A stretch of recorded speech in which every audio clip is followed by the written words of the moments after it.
네, 하나님 말씀 보도록 하겠습니다. 사도행전 26장 24절부터 32절까지의 말씀입니다. 간지에는 잘못 나갔네요. 26장 24절부터 32절까지의 말씀. 저와 여러분이 한 절씩 교독하고 마지막 절 합독하도록 하겠습니다. 사도행전 26장 24절부터 32절까지의 말씀입니다. 교독합니다. 바울이 이같이 변명하매 베스도가 크게 소리내어 바울에 이르되 바울아 내가 미쳤도다. 내 많은 학문이 너를 미치게 한다 하니. 바울이 이르되 베스도 각하여 내가 미친 것이 아니오 참되고 온전한 말을 하나이다. 왕께서는 이 일을 아시기로 내가 왕께 담대히 말하노니 이 일에 하나라도 아시지 못함이 없는 줄 믿나이다. 이 일은 한쪽 구석에서 행한 것이 아니니이다. 아그리빠 왕이여 선지자를 믿으시나이까 믿으시는 줄을 아나이다. 아그리빠가 바울에게 이르되 내가 적은 말로 나를 권하여 그리스도인이 되게 하려 하는도다. 바울이 이르되 말이 적으나 많으나 당신뿐만 아니라 오늘 내 말을 듣는 모든 사람도 다 이렇게 결박된 것 외에는 나와 같이 되기를 하나님께 원하나이다 하니라. 왕과 총독과 버니게와 그 함께 앉은 사람들이 다 일어나서 물러가 서로 말하되 이 사람은 사형이나 결박을 당할 만한 이 행위가 없다 하더라. 합독합니다. 이에 아그리빠가 베스도에게 이르되 이 사람이 만일 가이사에게 상소하지 아니하였더라면 석방될 수 있을 뻔하였다 하니라. 아멘. 네, 우리 주변에 있는 분들에게 이렇게 한번 인사하도록 하겠습니다. 당신 때문에 행복해질 것 같습니다. 다시 한번 인사하겠습니다. 당신 옆에 앉을 줄 알았으면 일찍 오고 그랬습니다. 네, 우리 빛가소금 교회가 함께 앉는 성도들과의 기쁨이 있는 교회이기를 소망합니다. 그래서 누군가 같이 앉았을 때 누리는 이 기쁨과 설렘이 있거든요. 그 설렘이 교회 안에 아주 뿌리 깊게 자리 잡는 아주 진짜 좋은 교회 되기를 주님의 이름으로 축원합니다. 네, 오늘은 사도행전 26장 24절부터 32절까지의 말씀을 가지고 미쳐야 진짜다라는 제목으로 하나님 말씀 증거하도록 하겠습니다. 제가 요새 그 흑백 요리사라는 대결 프로그램을 아주 재밌게 보고 있습니다. 왜 이걸 재밌게 보냐면 일단 이 방송 프로그램 컨셉이 저를 굉장히 설레게 합니다. 뭐 예를 들면 이런 거예요. 그 음식 재료를 우둔 쌀이라고 하는 그 살을 딱 주면서 두 요리사에게 각자의 음식을 만들라고 얘기를 합니다. 그러면 이제 사실 우둔 쌀은 여러분 아시는 분도 계시겠지만 우리 주부도 다 아시겠지만 이게 육회 말고는 별로 쓸 데가 없습니다. 이건 비계가 거의 없기 때문에 지방기가 없기 때문에 퍽퍽하고 맛이 없어요. 그래서 요거는 딱 우둔 쌀은 쓰일 수 있는 용도가 아주 제한적입니다. 그러면 우리가 흔히 예상하듯이 어떤 부위를 갖고 뭘 만든다라고 얘기했을 때 그것을 만들어내는 것은 일반인들은 그냥 요거는 이런 걸 만들면 되지라고 생각하는데 그 요리사들은 기상천외한 음식이 나오는 거예요. 저는 너무 재밌는 겁니다. 그러니까 일반 요리 프로그램을 보시거나 이렇게 보면은 저거 보면서 저거 만들어 먹어야겠다는 생각이 드시지만 이건 그걸 보여주는 게 아니고 그 재료를 가지고 어떤 음식을 만들어내는가 그리고 그 평가 과정이 아주 재미있는 평가 과정을 통해서 승자와 패자가 결정되는 이런 아주 흥미로운 예능 프로그램이거든요. 제가 이제 그걸 보면서 어떤 생각이 있냐면 우리가 생각하고 있는 어떤 생각, 그 생각의 범주를 넘어서는 영역을 접하게 되었을 때 우리는 굉장히 설레이고 흥분하게 되는구나. 그래서 저도 이제 그걸 보면서 설교자들이 좀 이런 프로그램을 봤으면 좋겠다는 생각이 많이 들었어요. 왜냐하면 많은 성도들이 교회에 올 때 어떤 본문에 대한 기대감이 떨어지는 이유 중에 하나가 매번 뻔한 말, 뻔한 이야기가 반복되어지는 일들이 있고 흔히 우리가 알고 있는 도덕과 윤리적인 기준을 별로 넘지 않는 선에서 이루어지기 때문에 설교에 대한 기대감, 예배에 대한 기대감 별로 없는 거예요. 저는 교회가 이런 게 좀 있었으면 좋겠다는 생각이 듭니다. 그 중에 제가 어떤 한 캐릭터가 좀 그 흑백 요리사라는 프로그램에서 아주 인상 깊었던 사람이 있었는데 이제 설교 시간에는 죄송하지만 TV에 나온 그대로 별명이 도라이예요. 예. 도라이인데 음식을 어떻게 하냐면 평소에는 그렇지 않은데 음식만 하면 눈빛도 변하고요, 행동도 변하고 정말 이상한 사람이 돼요. 근데 그 이상한 것 끝에 나오는 음식이 너무나 맛있는 음식이 나오는 거예요. 그러니까 본인 스스로도 자기는 도라이라는 별명을 너무 좋아한다는 거예요. 무언가에 미쳐 있는, 무언가에 매진해 있는. 근데 제가 그걸 딱 보고 있으면서 이 사람이 실력이 없는 사람이었으면 저렇게 하는 게 괴짜이고 이상한 애네라고 생각해서 끝냈을 텐데 무언가 그런 이상한 행동이나 우리가 볼 때는 일반적이지 않은 행동의 패턴 뒤에 나오는 음식이 너무나 맛있다 보니까 그것도 멋있어 보이는 거예요. 예, 그러니까 우리 인간이 그렇지 않습니까? 무언가 이렇게 자기 일을 할 때 열심히 하고 그 일에 딱 집중할 때 눈빛이 변하고 이런 사람들이 있거든요. 그런 걸 보면 아, 저 사람은 참 이상하구나라는 생각도 하겠지만 그 결과물이 좋을 때에는 아, 참 멋있네 이런 표현을 자주 해요. 제가 저희 어머니를 볼 때 그 생각이 들거든요. 저희 어머니는 강대상에서 내려오시면 그 진짜 할머니예요. 그리고 뭐 세상 물정도 그렇게 밝은 분이 아니고 뭐 이렇게 모르는 게 있으면 저희 어머니 그냥 솔직히 물어보세요. 야, 이건 뭐야? 뉴스에서 이게 나왔는데 이게 뭐니? 이게 물어보시는데 저희 어머니는 설교 강단에 올라가시면 눈빛이 변하세요. 저는 그 자식이기 때문에 더 이렇게 변화가 잘 느끼지 못할 수 있습니다. 왜냐하면 우리가 보면 보통 아이들이 보면 오랜만에 보는 아이들 되게 많이 컸다고 얘기하는데 부모는 잘 모르거든요. 부모는 매일 보니까. 근데 저는 저희 어머니가 설교하시는 모습을 그렇게 오랫동안 봐왔음에도 불구하고 무언가 강대상에서 전하고 전달하는 그 시점에는 굉장히 특이한 변화들이 있는 것들을 보게 됩니다. 저는 그게 아마 하나님께서 주시는 은혜이고 또 그 하나님의 일에 집중되어 있는 저희 어머니의 인생 전반이 그곳에서 가장 뚜렷하게 드러나는 특징이라고 저는 생각을 해요. 제가 그거 보면서 아, 나도 저렇게 살았으면 좋겠다라는 생각을 가끔 하고요. 또 그렇게 살려고 노력을 하고 있습니다. 하나님의 성도들이 예배드리면서 하는 구호 중에 예수님께 미쳤다라는 그 제목이 있거든요. 예수님께 미쳤다 할 때 그 미자를 아름다운 미자로 써갖고 얘기도 하고 막 말하는데 오늘 그렇게 예수에 미쳐 있는 한 사람을 성경 우리에게 소개하더라는 거예요. 자, 오늘 성경 구절을 보니까 24절에 이렇게 얘기합니다. 바울이 이 그 아그리빠에게 복음을 쭉 전해요. 그 자기의 간증을 얘기하는데 이 간증은 여러분이 아시는 것처럼 굉장히 신비로운 간증입니다. 다메섹으로 내가 사람 잡으러 가고 있는데 갑자기 햇빛보다 밝은 빛이 나게 비추더니 내 눈이 보이지 않고 나만 들을 수 있는 목소리로 그렇게 하나님 나에게 말씀하셨고 내가 그렇게 예수를 핍박하던 자에서 예수를 전하는 자로 바뀌게 되었습니다라고 하는 내용을 전달했죠. 그 전달하니까 이것을 들은 이 베스도가 뭐라고 얘기하나 볼게요. 24절에 바울이 이같이 변명하매 베스도가 크게 소리내어 이르되 바울아 내가 미쳤도다 내 많은 학문이 너를 미치게 한다 하니 라고 얘기해요. 그러니까 이 세상 사람이 볼 때는 완전 바울이 미친 거예요.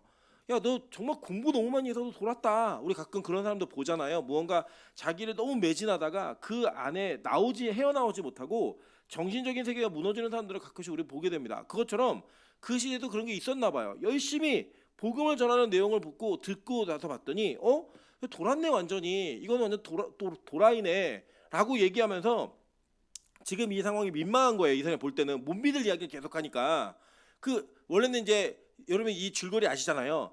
이 아그리빠에게 혹시 좀 들어보고 황제에게 무언가를 얘기해야 되는데 얘기할 거리가 있으면 좀 당신이 좀 찾아주세요. 나는 도대체 못 찾겠어요. 이 얘기를 했는데 바울이 그래서 막 간증을 하면서 이 세상에서는 흔하게 체험할 수 없는 얘기를 쭉 하니까 크게 소리 지르는 거예요. 이거 미쳤네 이거. 이 자리가 이걸 괜히 만들어갖고 내가 민망하게 만들었네. 지금 이 얘기를 하는 거예요. 야, 너 미쳤어. 너 돌았구나. 이 얘기를 해요.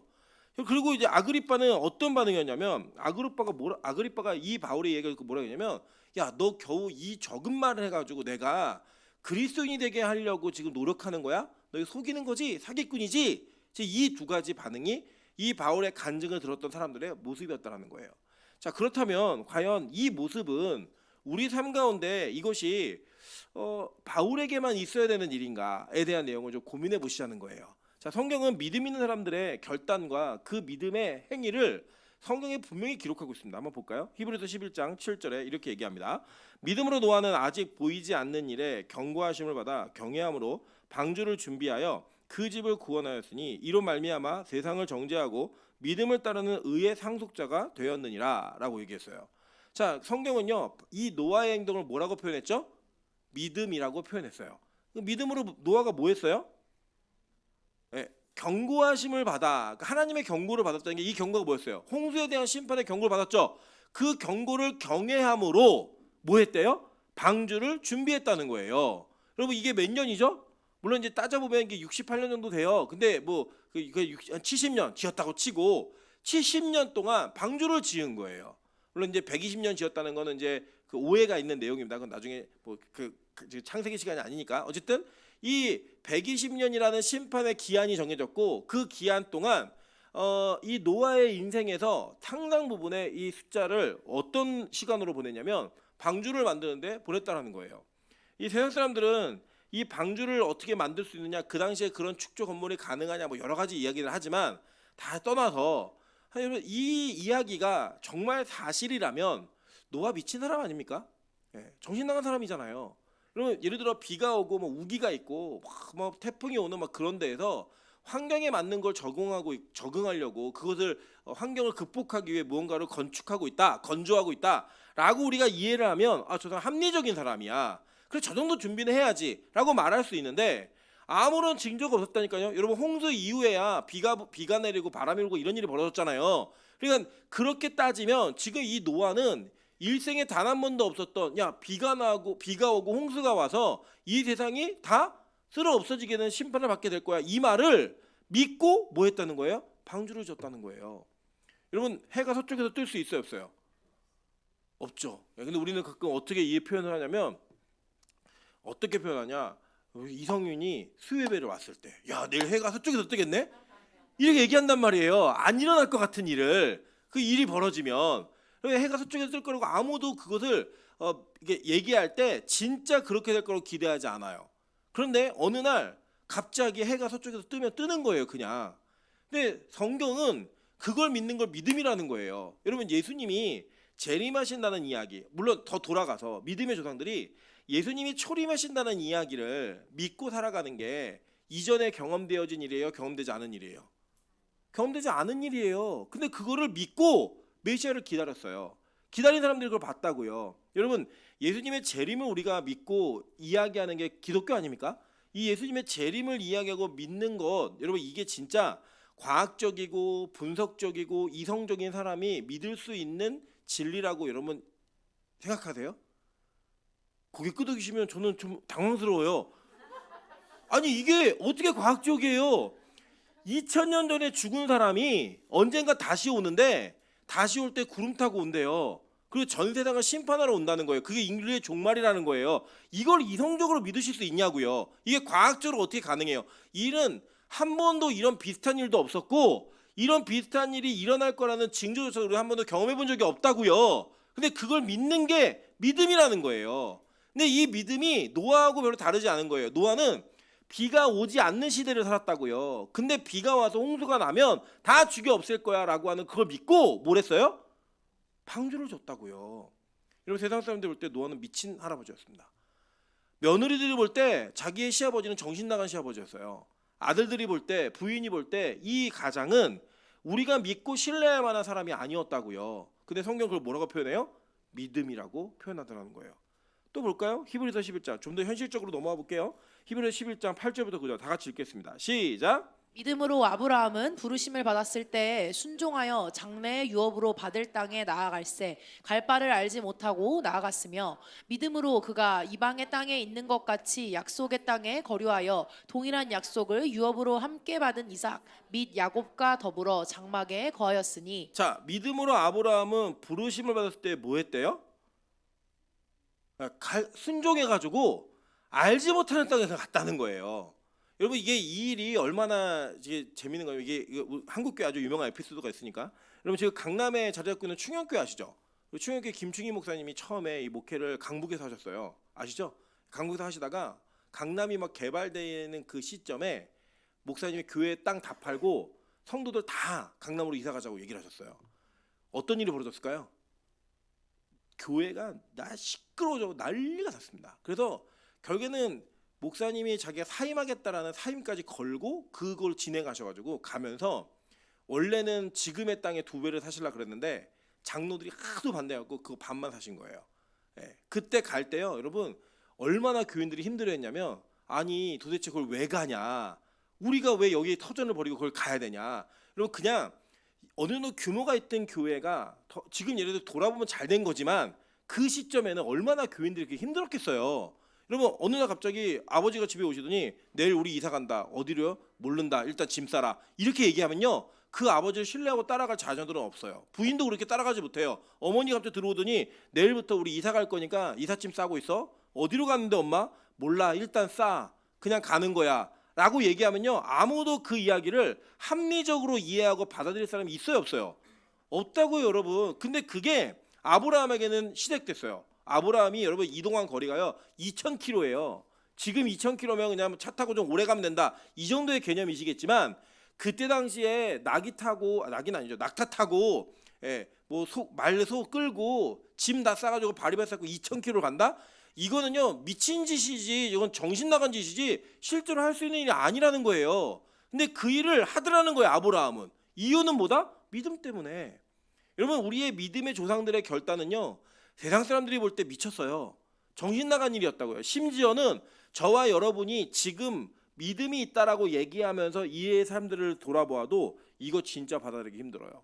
여러분, 이게 아주 우리가 현실적으로 느낄 수 있는, 홍수, 이건 여러분에게 어떻게 보면 좀 멀리 있는 이야기처럼 느껴질 수 있지만 아브라함의 이야기는 믿음의 조상이기 때문에 어느 정도 우리가 실제적으로 받아들일 수 있는 이야기잖아요. 성경에는 더 끔찍한 이야기가 있어요. 한번 볼까요? 히브리서 11장 17절 그리고 19절입니다. 아브라함은 시험을 받을 때 믿음으로 이삭을 드렸으니 그는 약속들을 받은 자로 돼 그 외아들을 드렸느니라. 그가 하나님이 능히 이삭을 죽은 자 가운데서 다시 살리실 줄로 생각한지라. 비유컨대 그를 죽은 자 가운데서 도로 받은 것이니라 라고 얘기를 해요. 여러분, 하나님이요 아브라함에게 요구한 내용이 뭐냐면 너 아들 갖다 바쳐, 이거예요. 근데 그거 바치는 게 어느 정도 바치는 거냐면, 지금 제가 경험했던 교회들을 보면 권사님들 중에 자기 아들이 신학을 간다 그러면 제발 우리 아들 좀 말려달라는 상담을 제가 한 4번 정도를 목회하며 받은 적이 있어요. 그러니까 자기 자녀가 신학을 하려고 하는데 그걸 좀 말려달라는 제 요청을 받은 적이 있다고요. 왜냐하면 아들을 그렇게 못 드리겠다는 거예요. 하나님께 목사로는 내가 드릴 수 없다. 이 얘기를 누가 했냐? 권사님들이 하셨어요. 그래서 제가 그 얘기를 들으면서 제가 권사님, 근데 아브라함은 아들을 목숨을 바쳤어요. 그랬더니 목사님 나한테 그런 얘기 하지 말래요. 이게 지금 고민하는 엄마한테 할 얘기냐고 저한테 그렇게 얘기하시는 거예요. 아니, 성경에 있는 이야기라고. 저는 이제 죄송하지만 그 MBTI로 따지면 이 사고가 극T예요. 이성적으로 생각하고 판단하는 게 너무 강해서 누가 이렇게 힘들어서 와도요 그거 공감을 잘 못해요. 그래갖고 문제 상황에서 뭐가 문제가 되는가, 해결하려면 어떻게 해야 되는가가 저는 1차적으로 머릿속에도 돌아가지, 저분을 공감해서 위로해주겠다, 이게 잘 안 됩니다. 너무 죄송해요. 그러나 중요한 건 저는 그 상황에서 하나님이 뭐라고 말씀하시고 답이 무엇인지에 대해서는 그래도 비교적 F형보다는 더 친절한 아니에요. 친절한 게 아니고 정확하게 알려드릴 수 있는 그런 기질은 좀 있는 것 같아요. 제가 그 얘기를 드리니까 너무 당황해 하시더라고요. 그래서 권사님, 믿음이 있으면요 아브라함처럼 그냥 아들 드리세요. 못 받아들이시는 거예요. 그 2명은 제가 진짜 말렸어요. 왜냐면 제가 봐도 걔는 아니었거든요. 그래서 말렸는데 어쨌든 그런 상황 속에서 우리가 자녀를 신학교 보내는 것도 힘들어하는 이 시대에 아브라함은 자녀를 어떻게 바쳤냐면 목숨으로 바쳤어요. 죽이려고. 근데 그 죽이려고 했던 아버지의 의도가 뒤에 뭐가 깔려 있는 줄 아세요? 이삭을 죽은 자 가운데서 살리실 줄 하나님을 믿었던 거예요. 하나님이 이삭을 죽은 자 가운데서 살리실 줄 믿었던 거예요. 그게 성경은 뭐라고 얘기해요? 믿음이라고 얘기하더라는 거예요. 여러분, 우리 상상해 보실까요? 오늘 우리 윤명란 장로님께서 호별이를 하나님께서 바치라 그랬다고 호별을 데리고 막 나가시는 거예요. 묶어가지고 막 질질 끌고 가요. 그러면 임봉균 집사가 어떻게 하겠어요? 난리가 나겠죠. 윤기쁜 집사 어떤 일이 벌어지겠어요? 박매영 원사님한테 맞아 죽으실 거예요 그날. 여러분, 그게 실제 우리의 모습인데, 우리가 보면 만약에 어느 한 분이 우리 교회에서 그런 일을 하시면 우리 뭐라고 얘기할까요? 저 사람 미쳤네, 노망났네, 큰일 났네, 저 집안 큰일 났다, 이렇게 얘기한다고요. 근데 성경은 그 이야기를 뭐라고 얘기해요? 믿음이라고 얘기하더라는 거예요. 그러니까 여러분, 남의 집 이야기는 믿음인데 우리 집 이야기는 뭐예요? 미친 거예요. 그러니까 이게 지금 이 세상이 바라볼 때 바울은 어떤 사람이에요? 완전 미친 또라이예요 이건. 그런데 그 정도 얘기를 들어야 성경은 뭐라고 얘기하는 거예요? 믿음이 있다라고 얘기하는 거예요. 여러분, 그래도 누군가 여러분 안 믿는 가족이 여러분께 그 얘기해야 돼. 너 예수한테 미쳤구나. 이 얘기 한 번쯤 들어야 된다고 우리가. 근데 우리 그거 듣는 거를 불편해해요. 우리는 오히려 그런 이야기 듣는 것보다 세상에서 우리를 칭찬하는 이야기를 원하고요. 세상에서 우리를 합리적으로 이해하는 것 정도의 수준의 믿음을 보이는 걸 상식적인 교회라고 말을 합니다. 그러니까 여러분 한번 생각해 보세요. 매일 예배드리는 빛가서 공개 미쳤어요, 안 미쳤어요? 그 미쳤어요. 이게 뭐예요? 힘들어 죽겠다는 얘기잖아요. 힘들어 죽겠네. 이 이야기가 여러분 이야기 아니야. 이거 누구 이야기도 아니면 제 이야기도 해요. 여러분의 입술을 통해 제가 원하는 이야기를 듣고 싶은 거예요. 여러분, 금식을 일주일씩 하고 20일씩 하는 목사는 미쳤어요, 안 미쳤어요? 안 미쳤어요? 남 이야기니까. 여러분 각자 해보세요. 오늘부터 박미영 집사 일주일 금식하세요. 미쳤어요, 안 미쳤어요? 제가 미쳤죠? 그거 봐요. 남의 이야기는 믿음인데 자기 이야기는 미친 거예요. 이게 우리가 이 땅에서 어떤 사건을 바라볼 때 우리는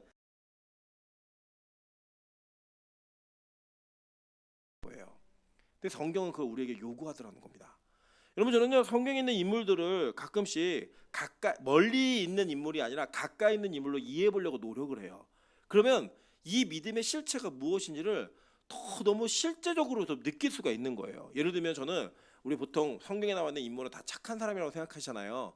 야곱, 다윗 뭐 이런 거 착한 사람이라고 생각하는데 만약에 내 옆에 야곱이 있었으면 이거 상상하면서 어떤 친구 하나가 야곱 같은 행동을 했을 때 나는 어떻게 반응할까? 요걸 한번 생각해 보는 거예요. 네. 지금 여러분 바울은 어떤 사람이냐면요. 바울은 그 당시에 나이가 그렇게 많지 않은 나이에 사내들의 공의원, 그러니까 우리나라로 얘기하면 국회의원이었어요. 그리고 그는 우리나라 최고의 학부 서울대, 지금 법대를 최고의 학부라고 제가 얘기하지 않을래요. 요새 사태를 보면 법대가 최고의 학부가 아닌 것 같아요. 뭐 예를 들면 뭐 하버드 뭐 이런 데에서 정말 수학을 열심히 하고 최고의 스승 밑에서 최고의 학문을 배운 사람이에요. 이 사람이 정부에 관련된 일을 하면서 나라를 지키고 나라가 잘 서가는데 일을 하다가 어느 날 갑자기 돌변해가지고 쿠데타를 일으키는 세력과 함께 하나가 된 거예요. 그래서 그 일을 하면서 잡힐 때마다 계속 사람들한테 이 나라를 뒤집어 엎어야 된다고, 바꿔야 된다고, 내가 살았던 길은 잘못 온 길이라는 얘기를 계속하는 거예요. 우리는 그 사람 뭐라고 얘기할까요? 여러분의 자녀가 그렇다면, 여러분의 신랑이나 여러분의 아내가 그런 행동을 한다면 여러분 어떻게 생각이 드실 것 같아요? 아, 이 사람 미쳤구나 라고 생각하실 거예요. 근데 그렇게 반응하는 사람들을 성경 오늘 뭐라고 얘기냐? 믿음이 없는 자라고 얘기하는 거예요. 저는 이게 되게 큰 충격이었어요. 오늘 말씀도 제가 아는 말씀이죠. 사도행전 말씀 제가 모르겠습니까? 뭐 강의도 벌써 몇 번을 했고, 근데 이 사도행전 말씀을 누누이 읽어오고 계속 읽어오다가 베스도가 바울에게 야, 너 미쳤어라고 얘기하는 그 미침에 대한 그 가치가 무엇인가를 제가 저를 통해 깊이 살펴보기 시작한 거예요. 누군가 나한테 야, 저 임철 목사는 예수에 미쳤어라고 말할 만큼 내가 미쳐 있는가? 저 임철 목사는 성경에 미쳐 있어라고 말할 만큼 내가 성경에 매진하고 있는가를 돌아보니까 그 정도 소리가 안 되겠는 거예요. 그냥 저 사람 좀 열심히 하는구나, 최선을 다하는구나까지는 들을 수 있을 것 같아요. 근데 너 미쳤네라는 이야기를 듣기에는 제가 한없이 부족해 보이는 거예요. 여러분 그게 우리의 수준이더라는 거예요. 여러분 예수님은요 이렇게 하나님은 우리의 믿음의 조상들에게 정말 말도 안 되는 요구들을 이행하기를 원하셨고요. 또 이 미친 인간들이 그걸 다 해내요. 볼까요? 호세아서 1장 2절입니다. 여호와께서 처음 호세아에게 말씀하실 때 여호와께서 호세아에게 이르시되 너는 가서 음란한 여자를 맞이하여 음란한 자식들을 낳아라. 이 나라가 여호와를 떠나 크게 음란함이니라 하시니, 선지자에게 음란한 여자를 아내로 맞아가지고 음란한 자식들을 낳으래요. 여러분 이거를 여러분 하시겠어요? 여러분 우리 집안에 이런 며느리가 들어온 것도 우리 못 하시잖아요. 근데 이거를 하라고 하니까 또 이걸 해내요. 누가요? 믿음 있는 자들이. 미친 사람들이 다 미친 사람들. 예수님은 좀 합리적이시면 좋겠어요. 왜냐하면 예수님은 그래도 인간으로 사신 이 생애 기간이 있잖아요. 근데 예수님이 뭐라고 얘기하셨나 한번 볼게요. 자, 마태복음 16장 24절입니다. 이에 예수께서 제자들에게 이르시되 누구든지 나를 따라오려거든 자기를 부인하고 자기 십자가를 지고 나를 따를 것이니라 라고 얘기했어요. 이 정도는 좀 감당하시겠죠. 근데 자기를 부인하고 자기 십자가를 지고, 여러분 십자가가 뭔지 아세요? 그 당시에 누군가에게 십자가라고 얘기한 게 뭔지 아시겠냐고요. 여러분 십자가는 로마 시민권을 가진 사람은 당하지 않는 최고의 사형제도 형벌이에요. 그걸 예수님이 제자들한테 너네 십자가를 져라고 얘기한 건 뭐냐면, 야, 너네 다 교수형 당했으면 좋겠어. 너네 자기를 부인하고 다 교수형 당할 각오하고 따라와. 이렇게 얘기를 하는 거예요. 지금 이게 합리적이라고 생각하세요? 이게 미친 사람도 아니면 못 따라가는 거예요. 그러면 더 예수님이 아주 실제적인 얘기를 구체적으로 해주셨어요. 마태복음 10장 34절부터 39절입니다. 내가 세상에 화평을 주러 온 줄로 생각하지 말라. 화평이 아니여 검을 주러 왔노라. 내가 온 것은 사람이 그 아버지와 딸이 어머니와 며느리가 시어머니와 불화하게 하려 함이니, 사람의 원수가 자기 집안 식구리라. 아버지나 어머니를 나보다 더 사랑하는 자는 내게 합당하지 아니하고, 아들이나 딸을 나보다 더 사랑하는 자도 내게 합당하지 아니하고, 또 자기 십자가를 지고 나를 따르지 않는 자도 내게 합당하지 아니하니라. 자기 목숨을 얻는 자는 잃을 것이요 나를 위하여 자기 목숨을 잃는 자는 얻으리라. 여러분 이거 합리적으로 생각하세요? 아니 실제로 한번 생각해 보실게요. 오늘 여기 모녀가 있는 우리 혜영 집사하고 우리 승수이 목사님 계시는군요. 제가 혜영 집사를 불러다가 얘기하는 거예요. 야, 성경에 보니까 어머니를 미워하래. 너 그래야 제자래. 오늘부터 엄마를 미워해? 라고 얘기하면 이걸 들은 우리 승순이 고생하면 집안에 어떤 일이 벌어지겠어요? 야, 교회가 비상식적이구나. 어떻게 가정에서 딸 보고 엄마를 미워하라는 얘기를 하니? 그렇게 얘기하지 않으시겠어요? 그게 우리 실제 우리 있는 일이잖아요. 만약 그런 일이 벌어진다면. 근데 이게 제가 하는 이야기가 아니라 성경에 있는 이야기라고요. 그러니까 우리가 이 말은 듣기가 힘든 거예요. 설교하기도 힘들고 듣는 사람도 힘들고 적용은 더 힘든 거예요. 내가 예수라는 그 나의 구주를 위해 아버지와 어머니와 형제와 자매와 심지어 자식과 미워할 수 있는 관계가 될 수 있다라고 하는 가능성을 예수님이 얘기하고 있다고요. 이 무리한 요구가 계속되어지는 거예요. 근데 성경이 이걸 뭐라고 했냐? 믿음이라고 얘기하는 거예요. 충격적이지 않으세요? 그냥 듣고 이 귀로 흘릴 수 있는 이야기가 아니라 이게 믿음이라면 이게 동의가 안 되고 어떻게 그럴 수 있어? 이걸 얘기하는 사람 미친 사람 아니야? 라고 말하는 그 사람이 뭐래요? 성경은 믿음 없는 자라고 세상이라고 얘기하는 거예요. 저는 오늘 이 베스도와 그리고 바울 그리고 아그리빠와 바울 사이에 있었던 대화 속에 우리가 그 원리를 좀 이해하시기 원하신다는 거예요. 오늘 사실 성경 본문은 어려운 본문이 아니에요. 그냥 있었던 사건을 그냥 기술한 건데 그 기술되어진 이 상황 속에 있는 의미가 무엇인가를 좀 보자는 거예요. 여러분 우리가 보면요, 요새 옛날에 저희 어머니 아버지 시대에는 보통 6남매 7남매는 기본이었어요.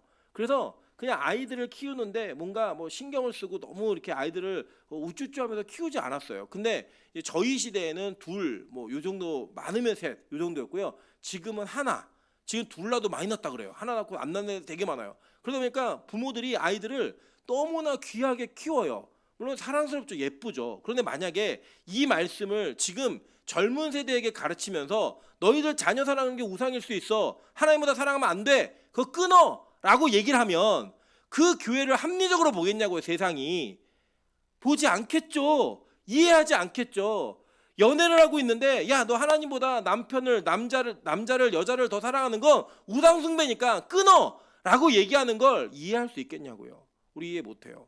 근데 성경은 뭐라고 했냐? 이렇게 미쳐야 진짜라는 거예요. 그런 소리를 들어야 진짜라는 거예요.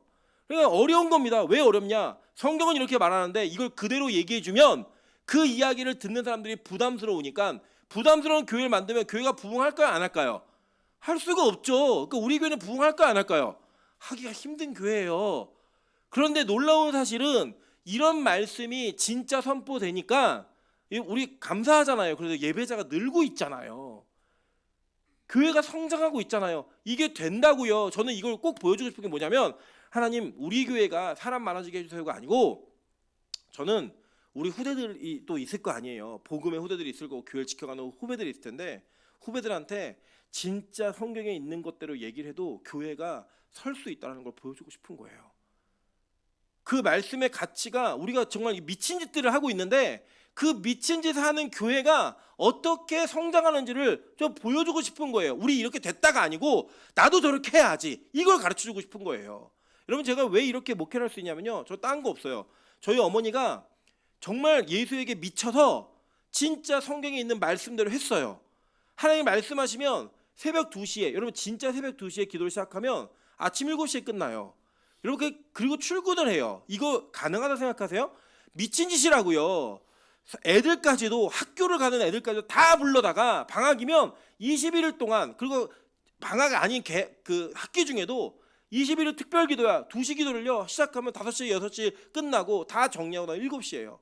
그 일을 40년 하셨다고 한번 생각해 보세요. 미친 짓 아닙니까? 그 미친 짓 했는데 교회가 쓰더라는 거예요. 교회가 성장하더라는 거예요. 저는 이 말씀을 읽고 묵상하며 각오한 게 다시 한번 있다면 아 그래 말씀대로 한번 해보자.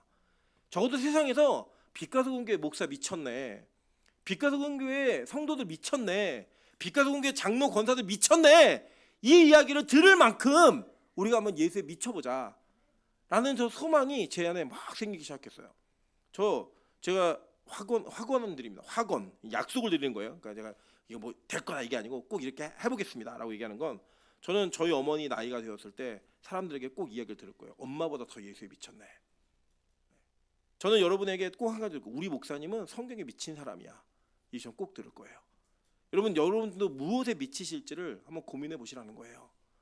여러분 세상은요 무언가에 미쳐 살아요. 돈에 미치든 명예에 미치든 권력에 미치든 이성에 미치든 미쳐 살지 않습니까? 여러분 요새 보면 놀랍지 않으십니까? 국회의원 그 한 자를 잡으려고 노비를 하고 자기 월급의 절반을 띄어다 갖다 주고 이런 일들이 비일비재하게 일어나요. 우리가 볼 때 미친 사람들이에요. 뭐예요? 권력에, 세상 권력에 미쳐 있는 사람들이에요.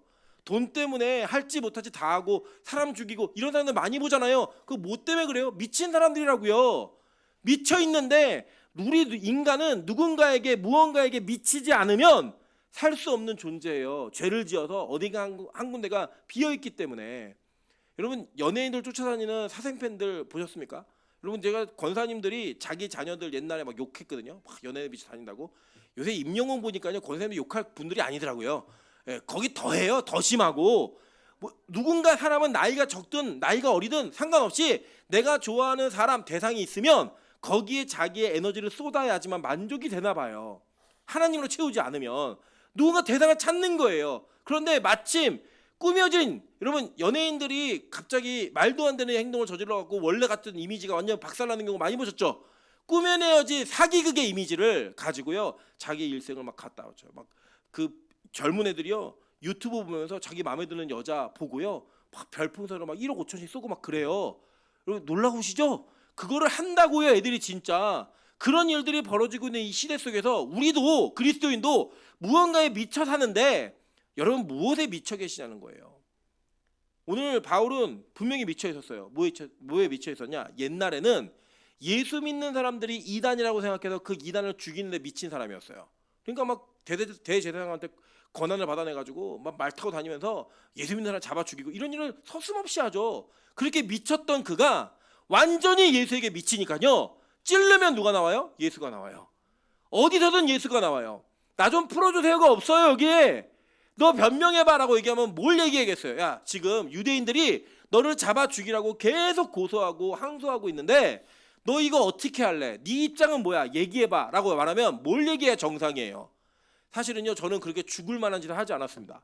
저는 그게 제 본업도 아니고 제가 원래 이랬다 이렇게 했는데 저는 그럴 마음도 없고요. 제가 이거 안 죽으려고 좀 노력 많이 할 거예요 라고 얘기하는 게 맞지 않아요? 자기 일생에. 근데 바울이 하는 얘기 다 뭐예요? 예수 이야기예요. 내가 어떤 삶을 갖고 있는지 내가 어떻게 살았는지 내 경험 좀 들어보실래요? 내가 예수를 이렇게 만났습니다. 이 얘기하고 앉아 있는 거예요. 오죽하면 그 재판을 주관하던 벳소가 뭐라고 해요? 너 미쳤구나? 너 돌았네.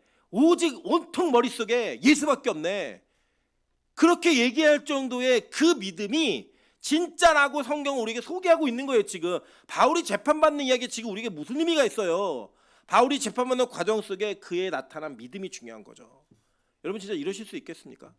저희 아내가 그래도 제가 제 자랑을 좀 하면요. 저희 아내가 저랑 결혼을 정말 굳게 결심하게 된 계기가 하나 있었어요. 저희 아내는 제가 이렇게 보시면 턱에 상처가 있잖아요. 이 흉터인데 이게 날 때부터 이게 있었어요. 저희 아내가 결혼식에서는 이 흉터를 좀 지웠으면 좋겠다고 얘기해가지고 저희 아내가 모든 비용을 다 지불하고 이 배에서 지방을 뽑아서 여기 채우는 수술을 제가 받는데 이게 수면 마취를 한대요. 근데 수면 마취를 하면은 제가 이제 알아보니까 수면 마취 중에는 사람이 이게 욕할 때도 있고 막 음담패설할 때도 있고 막 여러 가지 별 자기가 아닌 이야기들을 막 한다고 얘기하더라고요. 그래서 저는 무슨 이야기를 할까 좀 겁도 됐지만 기대도 좀 됐어요. 그래서 저희 아내가 제가 깨어났는데 이렇게 얘기하더라고요. 제가 하나님을 사랑하고 예수님을 사랑한다고. 그 얘기가 하나님 진짜라고 간호사한테 예수 믿으라고 막 그러더래요. 제가 그 수면 마취 저는 기억이 안 나요. 사실 그게 기억이 없고 제가 이걸 어떻게 하냐면 저희 아내가 영상을 찍었어요. 막 웃으면서 영상을 찍는데 집에 가서 저희 아내가 그 영상을 보는데 야 만약에 하나님이 진짜 계시다면 이 사람을 통해서 일하시겠구나. 이 사람은 진짜 목사구나. 그러고 결혼했다는 거예요. 물론 이제 그게 실수였지만 어쨌든 그렇게 본인이 그 판단을 딱 하게 되더라는 거예요. 왜요? 무의식 중에 수면 마취 중에 그걸 깨어나면서 전도를 하더라는 거예요. 그러면 내가 나 하나님 예수님 진짜 사랑해서 뭐 펑펑 울더래요. 제가 저는 기억이 안 나요. 정말 기억이 안 나지 않죠. 나면 이게 이상한 거죠. 의도된 게 아니니까. 기억이 나지 않는 제 무의식 중에 저에게는 예수를 사랑하는 그 마음과 고백이 있었던 거죠. 저는 그게 너무 감사해요. 제가 만약 거기서 막 욕을 했다. 저희 아내가 목사가 뭐 이게 깨어나는데 욕을 해? 얼마나 당황스러웠을까요? 막 먹는 이야기 했다. 먹는 거에 미쳐 있는 사람이네. 이랬겠죠. 근데 딱 보고요. 아, 이 사람은 예수님을 사랑하는 사람이구나. 그게 저희 아내가 다가왔다라는 거예요. 여러분 이게 사실은 솔직히 말해서 제 자랑을 하려고 드린 게 아니고요. 저는 모든 그리스도인이 다 이렇게 됐으면 좋겠어요. 여러분이 어떤 위기에 있든 어떤 상황에 있든 사람들이 여러분을 봤을 때 이 상황에 예수 얘기를 해? 지금 이 상황에 예수 얘기를 하고 있어? 미쳤네. 예수님께 정말 미친 사람이네. 그 이야기를 우리는 들어야 된다는 거예요. 그래야 진짜라는 거예요. 진짜. 여전히 우리는 세상을 만나면 세상이 똑같은 이야기를 해줄 수 있고요. 세상과 접하고 있으면 세상에서 원하는 이야기 해줄 수 있는 게 우리의 모습이에요. 무리가 있을 때 나만 예수 믿는 사람이면 그들이 이야기하는 이 세상 TV 프로그램에 세상의 사치와 명품에 같이 맞춰서 대화를 맞출 수 있는 실제 실력이 있는 사람이 우리라고요. 근데 그거를 성경은 믿음이 없는 사람이라고 얘기하더라는 거예요. 여러분, 바울이 이 모습을 보였을 때 바울에게 요구되어진 그 예수의 명령은 어느 정도 수준이었나 한번 볼까요? 누가복음 14장 26절부터 17절입니다. 무릇 내게 오는 자가 자기 부모와 처자와 형제와 자매와 더욱이 자기 목숨까지 미워하지 아니하면 능히 내 제자가 되지 못하고 누구든지 자기 십자가를 지고 나를 따르지 않는 자도 능히 내 제자가 되지 못하리라. 예수님의 제자는 조건 딱 두 가지였어요. 하나, 자기 목숨까지 미워하래요. 주변은 물론이거니와 자기 목숨까지도 미워하면 이거예요. 두 번째는 그리고 그 미워하는 마음으로 사명을 사랑하래요. 사명을 지라는 거예요. 그거 두 가지가 예수 제자의 조건이에요. 어려우시죠? 부담스러우시죠? 제가 오늘 저희 사촌 동생이 저한테 이렇게 얘기했어요. 오빠 설교 좀 하나만 링크해줘. 들으려고. 그래서 제가 주일날 1부 설교를 보내줬어요. 주일날 1부 설교 제목이 뭔지 혹시 기억나세요? 부르심은 부담스럽지 않다.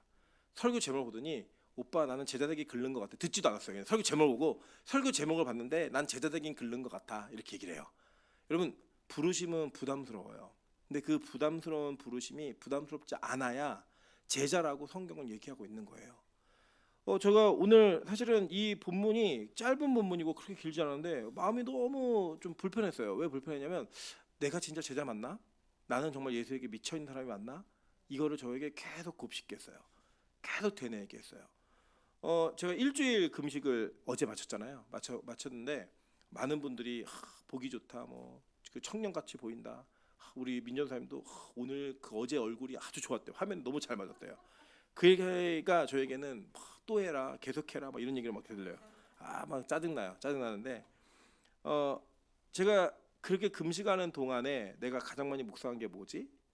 제가 가장 많이 고민했던 게 뭐지? 저는 분명히 여러분에게 금식을 할 때 우리가 묵상해야 될 게 무엇이냐 가르쳤거든요. 내가 밥으로 먹고 사는 자가 아니라 예수를 먹고 사는 사람이다. 이걸 가르쳤는데 저는 이 금식 기간 동안에 얼마나 맛있는 시푸드 뷔페가 우리나라에 있는지를 저는 검색을 했어요. 그걸 보면서 너무나 만족했어요. 그리고 누가 사준다 그래갖고 여기 가야지 이런 생각을 막 고민하고 이거 맛있겠다 막 이런 생각했어요. 여전히 저는 예수에게 미쳐 있는 사람이 아니었고 여전히 저는 예수로 먹고 사는 사람이 아니었어요. 그냥 굶으면 배가 고프면 먹을 것이 너무 생각나고 내 배가 고프면 이 금식을 마친 후에 뭘 먹어야 될까를 묵상하는 아주 일반적인 상식적인 사람이었어요. 제가 이 얘기를 할 때 여러분 다 동의하실 거예요. 어떻게 목사가 금식 중에 뷔페를 볼 수 있어? 그럼 우리는 다 동의하실 거예요. 왜요? 아직 우리는 예수에게 덜 미쳐있기 때문이에요. 이게 통하고 합리적이라고 얘기한다면 제가 이게 왜 얘기하냐면 회개하는 마음으로 얘기하는 거예요. 제가 그런 존재라고 여전히 그것밖에 안 되는 수준이라고. 예수님께서 우리에게 맡기신 그 두 가지, 자기 목숨을 미워하고 사명을 지고 따라가는 거, 이게 제자의 조건이라면 여기에 그리스도의 제자라고 말할 만한 사람은 저도 여러분도 사실 자격이 없다라고 보는 게 저는 맞다고 생각해요. 오늘 저는 이 본문이 예수님께 미칠 수 있는 그 미쳐가는 첫 번째 걸음이 되길 소망합니다. 저는 천국은 진짜 가고 싶거든요. 전 한 가지는 확실해요. 저는 지옥을 믿어요. 천국도 믿고요. 그래서 저는 천국 진짜 가고 싶어요. 그래서 제가 예수님께 한번 미쳐보려고 좀 고민하고 있습니다. 예수님께 미쳐보려고요. 근데 저는 혼자 미치지 않을 거예요. 너무 억울해서 같이 미칠 거예요. 우리 교회 성도들하고 같이 미칠 거예요. 그럼 같이 어떻게 해야 미치는 건가 기도할 거예요. 하나님, 빛과소금 교회가 좀 예수에 미친 교회가 되고 싶습니다. 저 교회 교인들은 미쳤어. 저 교회 목사는 미쳤고 저 교회 장로는 미쳤고 저 교회 권사도 다 미쳤어. 뭐에? 예수에 미쳤어. 그 이야기를 꼭 들을 거예요. 제 목회하는 동안에. 그럼 그렇게 걸음을 걸을 수 있는 은혜가 있길 소망합니다. 근데 저는 너무 감사했던 게 이 설교 준비하다가 이게 우리 힘으로 되는 게 아니더라고요. 한번 볼게요. 요한복음 21장 18절부터 19절입니다. 내가 진실로 진실로 내게 이르노니 내가 젊어서는 스스로 띠띠고 원하는 곳으로 다녔거니와 늙어서는 내 팔을 벌리니 남이 내게 띠띠우고 원하지 아니하는 곳으로 데려가리라. 이 남이 누굴까? 저 되게 고민 많았거든요. 그 분석도 많이 보고 봤는데 이 남이 뭐 로마 군인이다 뭐 다 얘기하는데요. 저는 이 남이 누구라고 확신하고 있어요. 그래서 성령님이에요. 네. 여러분이 아닌 남이 여러분의 두 팔을 붙들고 끌고 갈 거예요. 여러분 매일 예배 드리고 싶어 드리는 사람이 어디 있어요? 저희 아내가 또 저한테 이렇게 해서 금식 참 잘해. 그래서 이 세상에 금식 잘하는 사람이 어디 있냐고 제가 화를 냈어요. 네가 해보라고. 뭐 견디는 걸 어떻게 금식을 잘하냐고.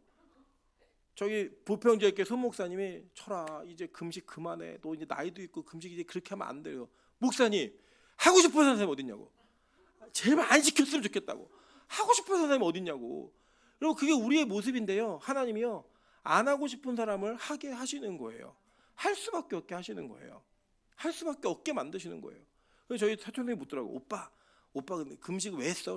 하나님이 하라고 해서. 어떻게 하나님 응답하셨는데 제가 얘기해주면서 나는 이게 금식이 자꾸 감동이 오는데 안 하면 딸꾹질이 나 이렇게 얘기를 했어요. 아 그래? 그러다가 이번에 보식하면서 먹다가 물을 좀 많이 마셨더니 이게 나온 거예요. 그랬더니 오빠 금식 더 해야 되나 보다. 그래서 니나 하라고.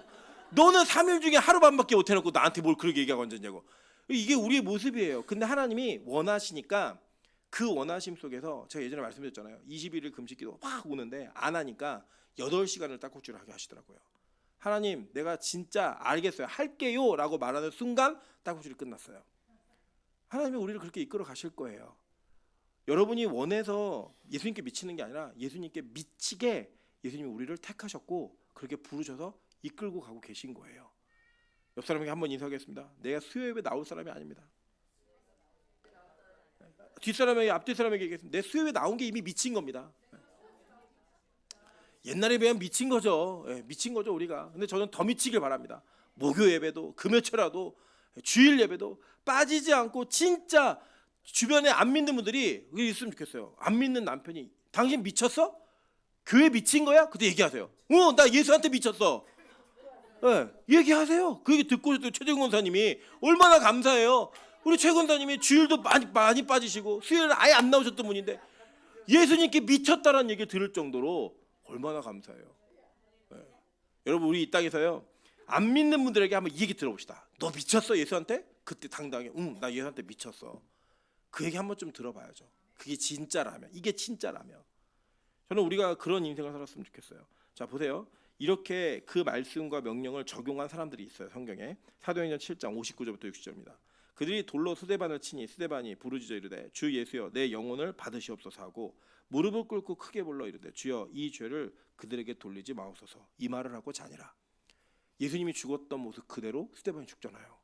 멋지지 않으세요? 이때 돌 던지는 사람들한테 던지지 마. 아파 죽겠어. 내가 안 할게. 한 번만 봐줘. 우린 그럴 사람들이잖아요.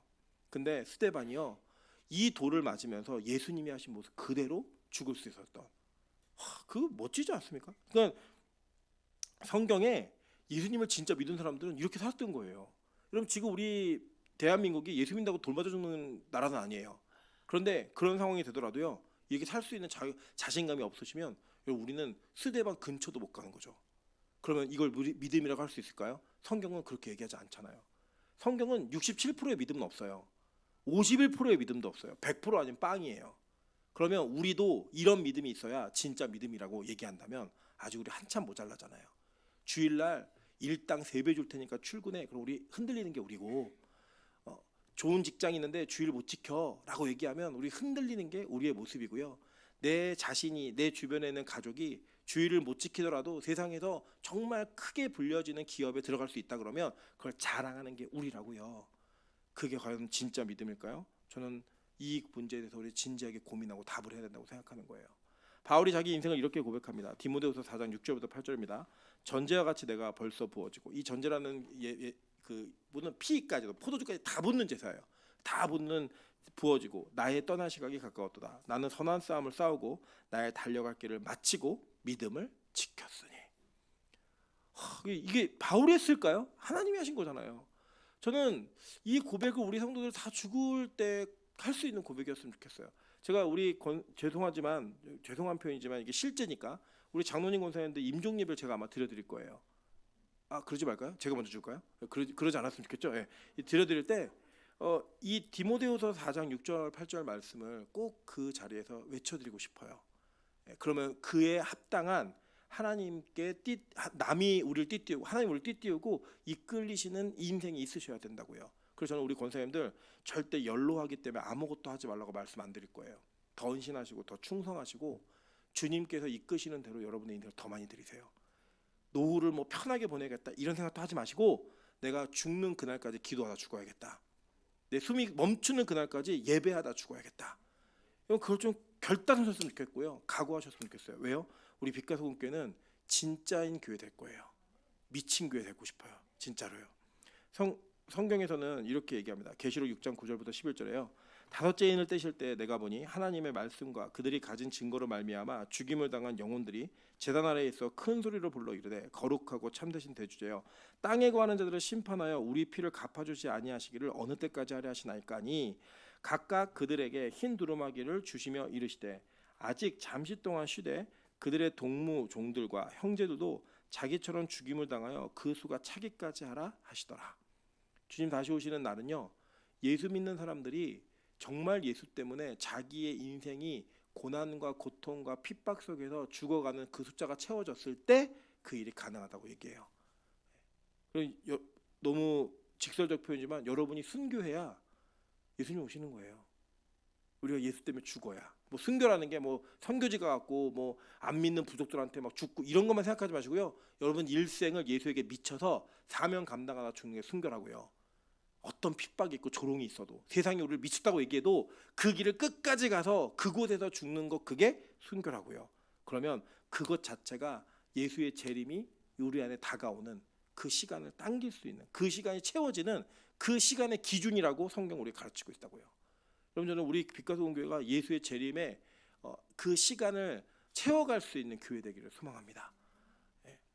계시록 2장 10절입니다. 너는 장차 받을 고난을 두려워하지 말라. 볼지어다 마귀가 장차 너희 가운데서 몇 사람을 오게 던져 시험을 받게 하리니 너희가 10일 동안 환난을 받으라. 내가 죽도록 충성하라. 그리하면 내가 생명의 관을 내게 주리라. 예수 믿으면 고난이 있어요. 이게 미쳤다라는 건 고난이거든요. 여러분 우리는 편하게 사는 사람을 미쳤다고 얘기하지 않아요. 희한하게 사는 사람을 미쳤다고 얘기하죠. 예를 들어 볼까요? 제가 물구나무를 서서 1층부터 4층까지 계단을 계속 걸어 올라온다면 여러분 저희가 뭐라고 했어요? 우리 목사님 미쳤어. 엘리베이터가 있는데 그 옆에 있는 계단을 물구나무 서서 올라온데 고난이잖아요. 여러분 세상이 볼 때 이 그리스도인들이 하고 있는 짓이 미친 짓이에요. 이 시간에 예배를 드려? 주일날 하루 종일 교회에 있어? 하고 그것도 모자라서 기도원까지 가? 미쳤네. 돌았네. 이 이야기가 매일 예배를 드리고 있어? 저 돌았네. 목사가 저 교인들 학대하는 거 아니야? 이렇게 이야기하는 그 이야기가 성경은 진짜인가 아닌가를 판단하는 기준이라고 오늘 얘기하고 있는 거예요. 여러분 더 미치는 거 두렵지 않으세요? 고난이 있으니까. 근데 죽도록 충성하래요. 그럼 뭐가 있대요? 생명의 면류관이 준비되어 있다는 거예요. 저는 오늘 이 이야기를 막 소리 지르면서 하고 싶지 않아요. 그냥 좀 조용히 묵상을 했으면 좋겠어요. 왜냐면 저에게도 큰 울림이 있었거든요. 나 예수 정말 미친 사람인가? 예수님께 미쳤다라는 그 구원은 수없이 많이 외쳤지만 정말 세상 사람들이 볼 때 내가 예수에 미친 사람인가? 내가 그렇게 좋아하는 성경에 미친 사람이어서 누군가 야 임철 목사는 성경에 미쳤어라고 얘기할 수 있는 사람인가? 아니더라고요 아직. 그런데 저는 하나님이 이걸 이루실 것 같이 좀 믿어요. 여러분도 저는 솔직히 말씀드리면 여러분 중에 어떤 누구도 예수께 미쳤다고 생각하지 않습니다. 죄송합니다. 근데 이게 객관적인 평가입니다. 그러나 저는 여러분 전체가 예수에 미칠 거라고 믿습니다. 제가 하는 게 아니라 하나님이 하실 거니까 이 교회를 하나님이 이끌어 가실 때 예수에 미친 교회가 되도록 기도할 수 있는 내가 있기를 소망합니다. 같이 한번 찬양으로 기도하겠습니다. 온 마음 다해 예배하고 온 마음 다해 찬양하고 온 마음 다해 예수님을 사랑해야 미친 거예요. 세상이 미쳤다고 얘기하는 그 기준이 믿음의 조상들의 결단이었다면 우리도 그렇게 고백할 수 있고 살 수 있는 은혜가 있게 도와달라고 우리 찬양으로 기도하며 나가도록 하겠습니다.